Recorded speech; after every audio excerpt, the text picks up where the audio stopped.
Kyrie eleison. Olá, eu gostaria de falar hoje nesse vídeo sobre o apostolado católico, né? Esse título, né, apostolado, dado ao trabalho dos católicos, de um modo geral,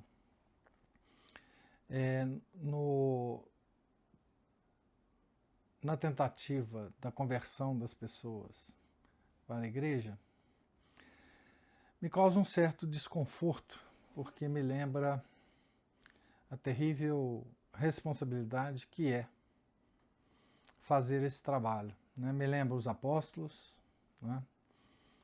Me lembra a santidade dos apóstolos e, portanto, me lembra também a fraqueza das minhas próprias forças nesse trabalho. Mas como não há outro termo, né, para que a gente se refira a esse trabalho,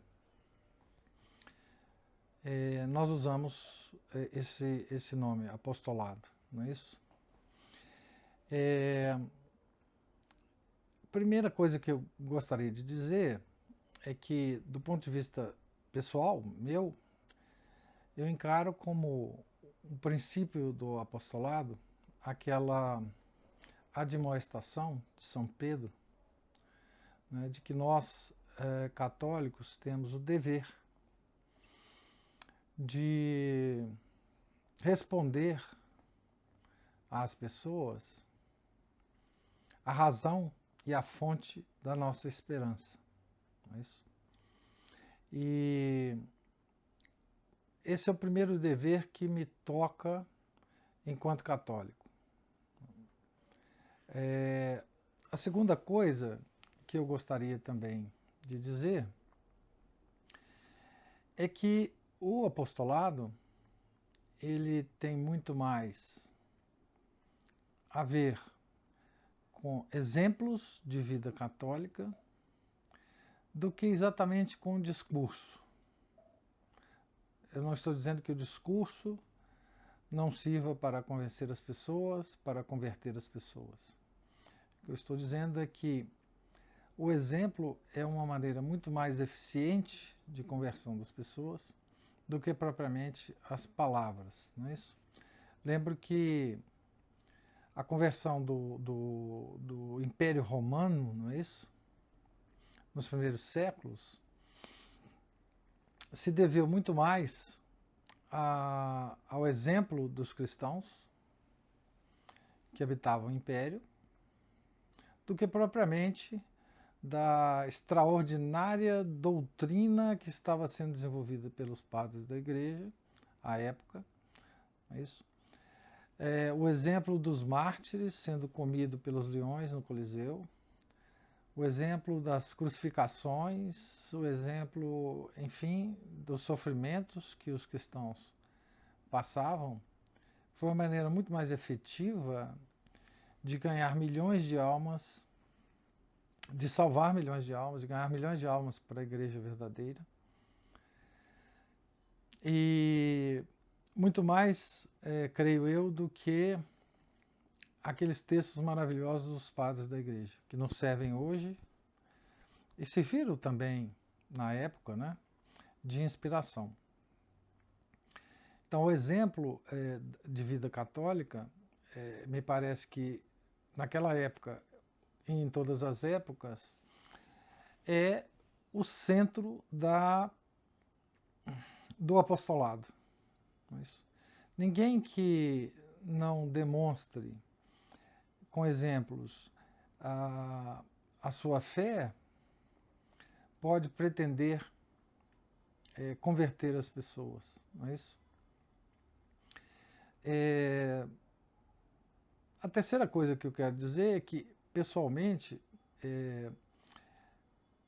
eu gosto muito de uma frase do Corsão que se aplica completamente a mim também, e se eu tivesse 1/10 da capacidade do coração, eu teria escrito essa frase, né? Ela diz o seguinte: cheguei tarde na igreja, na filosofia, na política, no jornal e no livro. Cheguei atrasado em tudo. Só me restando agora a tentativa de tirar um pouco do atraso na descida da serra, como os trens da Central. Então, um pouco do que eu faço, né, é justamente para tirar esse atraso, não é isso? E a minha experiência pessoal, eu vivi 36 anos no ambiente universitário, numa universidade federal, não é? E pude perceber, experimentar, né, o poder desse exemplo de ser católico, né? Vocês podem imaginar que ser católico numa universidade hoje é ser um ser humano completamente estranho, não é isso? As pessoas, a maioria delas, despreza esse ser. Algumas têm curiosidade de saber quem somos, não é isso? E outras são, de alguma forma, atraídas pela graça, não por nossos méritos, obviamente, mas pela graça de Deus. E acabam se tornando, digamos assim, pessoas entre as quais se pode fazer um apostolado verdadeiro, não é isso? Muito poucas pessoas, na verdade, né? Nessa área, nós temos a capacidade de fazer muito mais inimigos, desafetos, do que amigos, né?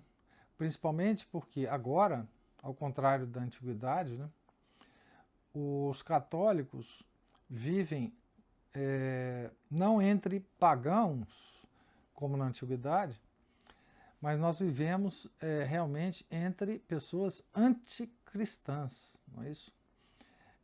Elas têm, digamos assim, argumentos herdados de filosofias às vezes esquecidas ou propriamente nem conhecidas deles, mas eles são repletos de fragmentos anticristãos que eles nos jogam assim na cara, né? E eles nem sabem de onde vem isso, né? Quando a gente tem tempo e paciência, né, a gente até consegue explicar para eles por que eles estão falando certas frases, de onde vêm certas expressões, etc. E para alguns que têm boa vontade, eles até percebem que eles estão emitindo opiniões que necessariamente nem deles são, mas outros nem sabem, ou a gente nem tem tempo de falar isso para eles, né? De qualquer forma, então é pelo exemplo, principalmente, né, que se pode fazer um apostolado, né? É claro que existem hoje meios como a internet, como vídeos no YouTube, como este que vocês estão assistindo, como blogs, por exemplo, como o meu, etc., que se pode tentar fazer um trabalho de apostolado, mas o trabalho de apostolado, de fato, é muito reduzido. Nós temos que nos ater aos nossos próximos, né? Principalmente. E algum sucesso terá esse trabalho na internet, nas redes sociais. Mas o exemplo é fundamental, né? Então eu gostaria apenas de mencionar com vocês nesse vídeo, outros virão sobre o mesmo assunto, uma relíquia da antiguidade em que uma pessoa escreve uma carta a uma outra pessoa. Esse missivista, ninguém sabe quem é anônimo, e ele escreve uma carta chamada Carta a Diogneto. Esse texto é extraordinário porque ele nos conta, não é, o que é ser católico, o que é ser cristão no mundo, não é isso? Algumas coisas que ele fala nesse texto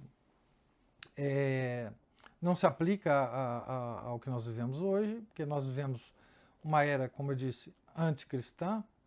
Naquele caso dessa carta, eles viviam entre pagãos, que é muito diferente, não é? O pagão não conhecia o cristianismo, né? Os anticristãos conhecem perfeitamente e rejeitam o cristianismo. Conhecem perfeitamente em termos, mas rejeitam o cristianismo. Em outros vídeos também eu vou comentar sobre a figura do anticristo, etc., e nós vamos entrar mais em detalhe. Mas eu queria então ler a primeira parte dessa carta. A carta a Diogneto está na integralidade no meu blog, vocês podem ler lá. Mas é muito curioso como é que ele descreve os cristãos, né? Ele diz assim: os cristãos, com efeito, não se diferenciam dos outros homens, nem pelo território, nem pela língua ou costumes. Não habitam em cidades próprias, nem falam uma linguagem inusitada. A vida que levam nada tem de estranho. Sua doutrina não é fruto de considerações e elucubrações de pessoas curiosas. Nem se apresentam como promotores, como alguns, de alguma teoria humana. Habitando nas cidades gregas e bárbaras, como coube a cada um, e conformando-se com os costumes locais, no que se refere ao vestuário, à alimentação e ao resto da vida cotidiana, demonstram o caráter admirável e extraordinário, no dizer de todos, de seu sistema de vida. Habitam na própria pátria, mas como estrangeiros. Participam de tudo como cidadãos, e tudo suportam como forasteiros. Qualquer terra estranha é sua pátria, e qualquer pátria é terra estrangeira. Então, quem de nós católicos não vivemos um pouco isso, né? Se a gente tomar pátria como os locais onde a gente convive com as pessoas, nós podemos nos sentir estranhos até dentro da nossa própria casa, dentro da nossa própria família, que certamente se comporá de anticristãos, né, do nosso lado, no nosso trabalho, né? Quem de nós, então, não se sentiu assim estrangeiro nos ambientes mais familiares possíveis, né? Com um irmão, com um sobrinho, com um tio, com um cônjuge, né? E isso é extraordinário, nós sempre estaremos em terra estrangeira. E só nos sentiremos confortáveis, né, no céu. E o trabalho do apostolado é justamente mostrar que existe o céu, que existe a nossa pátria definitiva, não é isso? Mas com o exemplo, né? Com o exemplo. E o exemplo nós temos inclusive no mundo moderno, não é isso?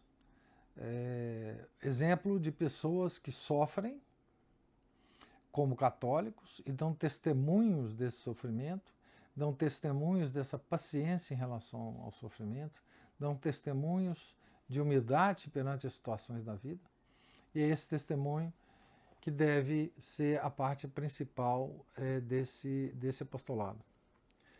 No próximo vídeo, eu vou comentar sobre um livro que eu acho fundamental, cuja leitura eu acho fundamental para qualquer um que queira fazer um trabalho de apostolado, que é um livro do Dom Chotard, chamado A Alma de Todo Apostolado. Então, aguarde um próximo vídeo. Salve Maria!